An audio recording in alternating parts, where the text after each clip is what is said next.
Alleluia, alleluia, alleluia. The Lord be with you. And with your spirit. A reading from the Holy Gospel according to Luke. Glory to you, Lord. Some Pharisees came to Jesus and said, "Go away, leave this area because Herod wants to kill you." He replied, "Go and tell that fox, 'Behold, I cast out demons and I perform healings today and tomorrow, and on the third day I accomplish my purpose. Yet I must continue on my way today, tomorrow, and the following day, for it is impossible that a prophet should die outside of Jerusalem. Jerusalem, Jerusalem, you who kill the prophets and stone those sent to you. How many times I yearned to gather your children together, as a hen gathers her brood under her wings, but you were unwilling.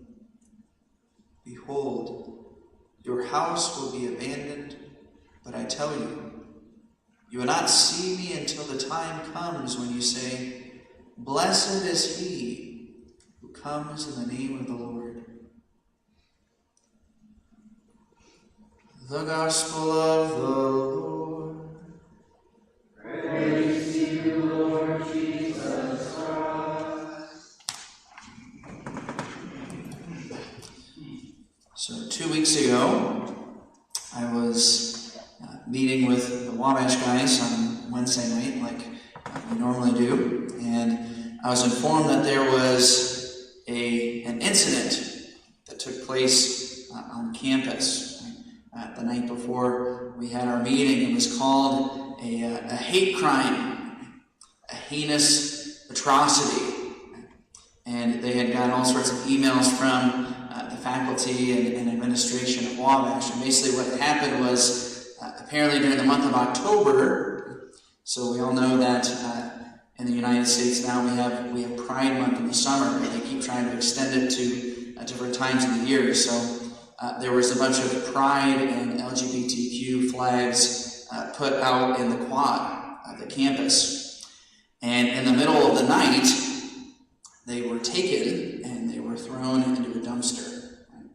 And this was called a heinous, hate crime, right, at Wabash College. And so, of course, the next day at Wabash, they have chapel talks every Thursday where a faculty member or an alum or one of the, typically it's a faculty member or an alum, but this day, because of what happened, they had a special guest, and they had two representatives from the student body who were part of this, LGBTQ club, and they spoke.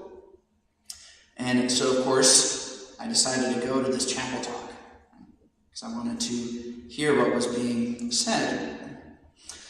And when the two speakers were speaking, there was, as with always, there's always, in the midst of falsehood and lies, there's little pieces of truth.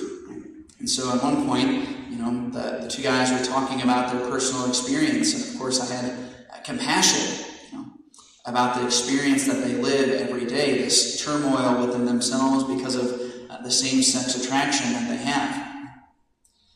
And yet, as the talk went on, right, these guys were basically saying that, we always need to be doing more, right, to defend these people. Right? And the speaker basically said, it's not enough to be an ally, it's not enough to be a friend, right? You have to be more than that. You have to be proactively, right, supporting this movement, which of course we all know is nonsense. Right? You can love somebody without having to, support the agenda they're pushing. Well, the reason I was reminded of this morning is because when the talk ended, not only did everybody in the chapel start applauding, but then of course, everybody gave a standing ovation. And there I was in the midst of this huge crowd of people, right, applauding and cheering and giving a standing ovation. Right? And I had that question within myself, what should I what should I do? What are people going to think of this priest who's here, right? If he doesn't join in with the applause and the standing ovation. Right? And I was left with a decision. Am I going to stand because everybody else is doing it? Or am I going to very visibly remain seated in a silent protest of what is being said? In a respectful, right, but silent protest. And that is what I ended up doing. Right? And it was very awkward. And it was challenging. In the letter to the Ephesians this morning, what St. Paul says 5 times in these 10 verses, the word that comes up over and over again is stand.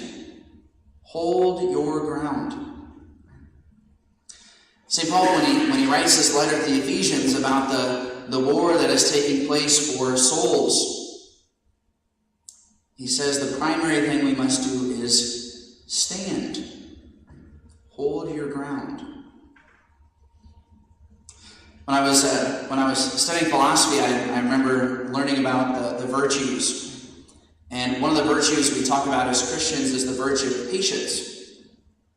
And sometimes we think of patience as, like a kind of like temperance. We don't get too upset or angry about certain things because we have patience. But I remember being very struck by the fact that patience is considered a sub-virtue of not temperance. Some of you know what it's a sub-virtue of? Cardinal virtues. So prudence, fortitude, temperance, and what's the other one? I'm forgetting it. Anyway, patience is a sub-virtue of courage. So the idea of patience and courage is that courage isn't so much going out and picking a fight with somebody. Courage is standing your ground when there is heavy opposition or danger coming at you. And what patience means, it literally comes from the word to suffer. The willingness to stand and suffer and hold your ground in the midst of persecution. St. Paul says today that we are to stand, hold our ground. And that's really what we need more than anything in the culture war that is taking place today. People who are uncompromising, people who are undauntedly upright. It's not so much that we need to go out and start a war or pick a fight. It's that we need to stand our ground. So many of the reasons why in our culture so many of these false ideas keep getting pushed. It's because we're not standing our ground. We're not silently and respectively protesting. So I pray that we all might be inspired by these words of St. Paul today. Put on the armor of God. Hold your ground and stand on the day of the Lord.